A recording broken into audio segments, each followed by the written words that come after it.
నాకు ఉన్న అవగాహన మేరకు టీఆర్ఎస్ చరిత్రలో ప్రస్తుత బీఆర్ఎస్ చరిత్రలో ఇది ఒక అతిపెద్ద బహిరంగ సభ కాబోతా ఉన్నది. మీరందరూ కూడా చూస్తారు. ఎందుకంటే ప్రతి నియోజకవర్గం నుంచి ప్రతి జిల్లా నుంచి రిపోర్ట్ వస్తూ ఉంది. మాకు ఇంకా ఎక్కువ బండ్లు ఏర్పాటు చేయండి, కేసీఆర్ గారిని చూడాలి, ఆయన మాట వినాలి, ఆయన మాట వింటే ధైర్యం వస్తుంది, ఆయన మాట వింటే ఈ కాంగ్రెస్ అరాచక పాలన అంతం చేయడానికి ఈ బాధితులందరికీ గుండె నిండా మళ్ళొక్కసారి ఉత్సాహం వస్తుంది. కాబట్టి మేము వస్తామని చెప్పి ఎక్కడి వాళ్ళు అక్కడ ప్రతి నియోజకవర్గానికి సంబంధించి కూడా మరి ఒత్తిడి ఉన్నది. కానీ నేను మిత్రులందరినీ కోరుతా ఉన్నా, ముఖ్యంగా ఉమ్మడి వరంగల్ జిల్లా మిత్రులు, పక్కనే ఉన్న కరీంనగర్ జిల్లా మిత్రులను కూడా కోరుతా ఉన్నా, ఎవరికి ఏ వాహనం అందుబాటులో ఉంటే ఆ వాహనం తీసుకొని వచ్చేయండి. మీరు కొంతమంది దగ్గరున్న వాళ్ళు మోటార్ సైకిల్ మీద కూడా వస్తారు. హుస్నాబాద్, హుజురాబాద్ వాళ్ళు పెద్ద ఎత్తున మోటార్ సైకిల్ మీద కూడా రావడానికి ఏర్పాటు చేసుకుంటారు. జాగ్రత్తగా రండి. కానీ ఎవరికి ఏ చిన్న వాహనం దొరికినా అందుబాటులో ఉన్న వాళ్ళు రండి.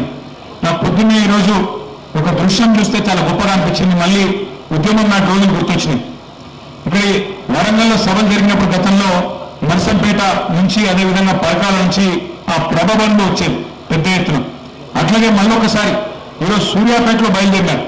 అప్పుడెప్పుడో బండి యాదగిరి గారు పాట రాసినారు, బండి వెనుక బండి కట్టి అందరం పోదాం బయలుదేరింది. మరి అదే పద్ధతుల్లో బండి వెనుక బండి కట్టి ఇలా సూర్యాపేట జిల్లా రైతన్నలు అక్కడ సూర్యాపేట జిల్లా కేంద్రం నుంచి పెద్ద ఎత్తున బయలుదేరి వాళ్ళు వస్తూ ఉన్నారు. ఇవాళ సాయంత్రం తొర్రూరు కూడా చేరుకుంటున్నారు. మధ్యాహ్నం 4 గంటల వరకు దంతాలపల్లి, తర్వాత 6-6:30 వరకు తొర్రూరు కూడా చేరుకుంటా ఉన్నారు. ఎడ్ల బండ్లు మొత్తం ఎడ్ల బండ్లు అక్కడి నుంచి ఇక్కడి వరకు ఎండ కూడా తగలకుండా పొద్దున 9 లోపల ఆగుతున్నారు. మళ్ళా సాయంత్రం 4కి బయలుదేరి సూర్యాపేట నుంచి బయలుదేరి ఉద్యమ స్ఫూర్తి చాటుతూ రైతాంగానికి కేసీఆర్ గారి మీద ప్రేమను చాటుతూ అక్కడి నుంచి బయలుదేరి ఇక్కడి దాకా వస్తూ ఉన్నారు. మరి వారిని చూసి మనందరం నేర్చుకోవాలి. 60 లక్షల మంది గులాబీ దండు ఏదైతే ఉన్నదో వారందరికీ నా ప్రార్థన, ఇంతకు మించిన పని మనందరికీ కూడా ఏమీ లేదు. కాబట్టి మనందరం కూడా బయలుదేరుతాం. దయాకరావు గారు చెప్తున్నారు వర్ధనపేట నుంచి కూడా 500 ఎడ్ల బండ్లు బయలుదేరి రాబోతా ఉన్నాయని చెప్తున్నారు. కానీ ఆ ఎడ్ల బండ్లతో ట్రాఫిక్ జామ్ లేకుండా 26 తారీఖు చేరుకుంటాడు చేయండి. ఎందుకంటే గతంలో కూడా ఎన్నో అనుభవాలు ఉన్నాయి. వరంగల్లో సభ జరిగింది అంటే జనగామ దాకా ట్రాఫిక్ జామ్ అయిన సందర్భం మీడియా రిపోర్ట్ చేసినారు. అట్లా కాకుండా ఈసారి పద్ధతిగానే ప్లాన్ చేసుకుంటున్నాం. 2000 మంది వాలంటీర్లను పెట్టుకున్నాం. ఆ పిల్లలు కూడా ఇక్కడ ఉన్నారు, వాళ్ళు యూనిఫామ్ వేసుకుంటున్నారు. 2000 మంది వాలంటీర్లు ప్రత్యేకంగా ఇప్పుడు ఇక్కడికి వచ్చేటప్పుడు చూసుకుంటూ వచ్చినాం. చిన్న చిన్న కలవట్లు ఉన్నాయి. కాకతీయ కాలం మీద కానీ కొన్ని చోట్ల వర్క్ నడుస్తున్నది. అక్కడ రోడ్డు నేరోగా ఉంది. అక్కడ ప్రత్యేకంగా వాళ్ళని డిప్లాయ్ చేద్దాం అనుకుంటా ఉన్నాం. అక్కడ 10 మంది చొప్పున ప్రతి చోట ఎక్కడికక్కడ అరేంజ్ చేసుకొని వాళ్ళు వచ్చిపోయే ట్రాఫిక్ మేనేజ్మెంట్ కూడా మరి ప్రభుత్వ వ్యవస్థ సహకరిస్తున్నది. ఇప్పటిదాకా పర్మిషన్ కూడా ఇచ్చినారు. వారు కూడా పోలీసు వాళ్ళు కూడా మరి ట్రాఫిక్ నియంత్రణ చేస్తారు. కానీ మా ఏర్పాట్లు కూడా మేము చేసుకుంటా ఉన్నాం. మేము కూడా 2000 మంది వాలంటీర్లను పెట్టుకొని వారిని కూడా మరి వినియోగించుకోబోతామని చెప్పి తెలియజేస్తా ఉన్నాం. ఇది ఒక ఉత్కృష్టమైన సందర్భం.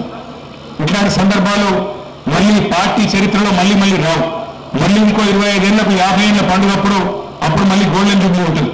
కాబట్టి ఈ రాష్ట్రంలో ఉన్న ప్రతి గులాబీ సైనికుడు, ప్రతి కేసీఆర్ మరి దళంలోని సభ్యుడు అందరూ కూడా ఖచ్చితంగా ఇక్కడికి చేరుకునే విధంగా ఏ వాహనం అందుబాటులో ఉంటే ఆ వాహనం అందిపుచ్చుకొని మన నాయకుడు కేసీఆర్ గారికి అదేవిధంగా తెలంగాణ సమాజానికి ఒక కొత్త ఉత్సాహాన్ని ఇవ్వడానికి, జరుగుతున్న అరాచక పాలనను మరి ప్రశ్నించడానికి, వాళ్ళను ఖచ్చితంగా ఎదుర్కోవడానికి, ఎండగట్టడానికి, అదేవిధంగా బీజేపీ పార్టీ కూడా చేస్తున్న పన్నాగాలను గత 11-12 సంవత్సరాలుగా తెలంగాణకు చేస్తున్న అన్యాయాన్ని కూడా విడమర్చి చెప్పడానికి, అదేవిధంగా గ్రామానికి తిరిగి కేసీఆర్ గారి సందేశాన్ని చేరవేయడానికి మా వాళ్ళందరినీ కూడా కదిలి రావాలని విజ్ఞప్తి చేస్తూ ఉన్నాం.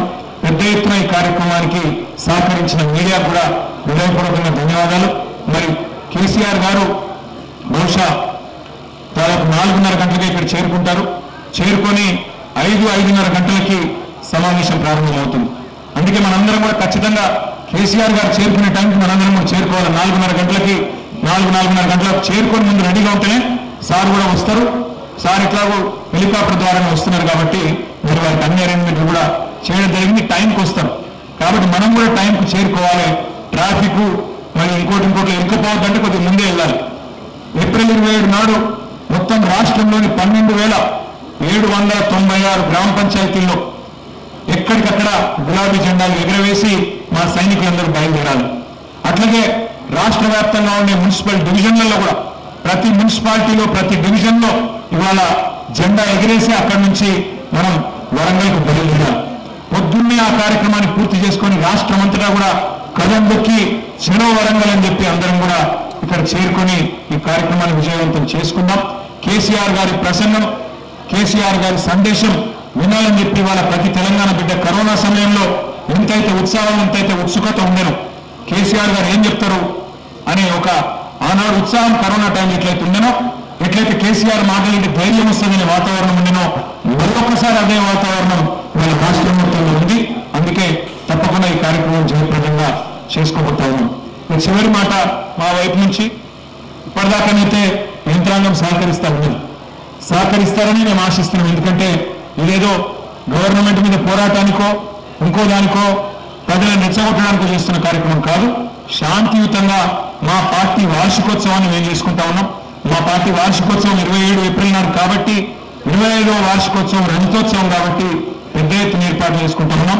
ఇప్పటిదాకా సహకరించినట్టుగానే రాబోయే 3-4 రోజులు కూడా సహకరించి ఎలాంటి విఘ్నాలు లేకుండా ఎలాంటి అవాంతరాలు లేకుండా ఈ కార్యక్రమాన్ని విజయవంతం చేయడంలో సహకరించాలని జిల్లా యంత్రాంగానికి అదేవిధంగా పోలీస్ అధికారులకు కూడా విజ్ఞప్తి చేస్తూ మీ అందరికీ కూడా హృదయపూర్వకంగా సహకరించినందుకు ధన్యవాదాలు, నమస్కారాలు.